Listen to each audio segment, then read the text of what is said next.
Good evening. Police are increasingly using evidence gathered by so-called paedophile hunting groups, according to figures obtained by the BBC. Shadow Hunters UK sets up fake online profiles of young girls to catch paedophiles. Thames Valley Police says it doesn't support the groups, but in this exclusive report, Jeremy Stern speaks to the hunters, who say they're behind 2 convictions of paedophiles in the Thames Valley this year. Can I ask you what you're doing here, please? We know why you're here. This 74-year-old man was planning to meet a 14-year-old girl in Berkshire.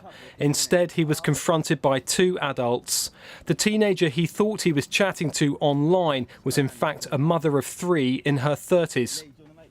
I literally jump on when they believe that I've finished school, just tell them that I've got to do my homework and have dinner, and I sort my own children out.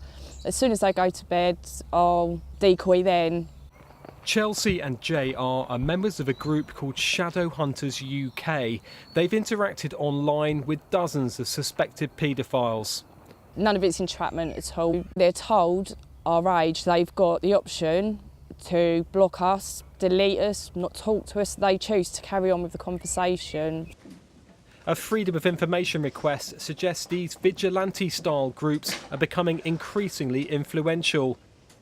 Last year, Thames Valley Police recorded 90 cases of suspected grooming. 7 of these were supported by evidence provided by so-called paedophile hunter groups. That's more than half of the 12 people that were charged. Earlier this year in Oxfordshire, we can see shadow hunters handing evidence to police after they confronted another paedophile. There's a USB stick there as well. The man in his 40s admitted a grooming charge in court.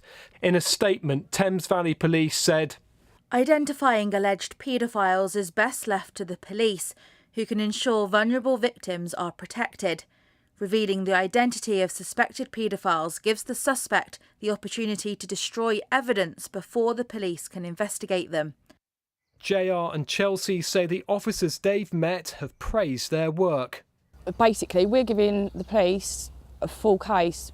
Everything's done for them. Every single bit of evidence they need, they literally just have to download any devices that the predator has. If we were undermining investigations and not doing the job properly, we wouldn't have any convictions, to which we do.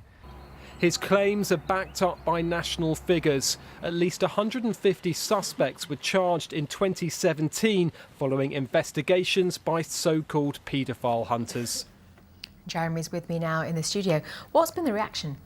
Well, Geraldine, I've been speaking to the NSPCC and they say protecting children is a priority and we need to understand how work between police and these paedophile hunter groups can be done without jeopardising the case or by putting themselves and children in danger. So essentially, it's a similar sentiment to what we heard from Thames Valley Police. They sympathise, but they're wary about paedophile hunters. But this argument is challenged by the figures and what we heard from JR and Chelsea. They believe they're taken seriously by the police, and we know that the evidence that they've handed over to officers has made a difference. Now, all of the groups involved here say protecting children is a priority, but there's clearly a grey area about how this should best be done.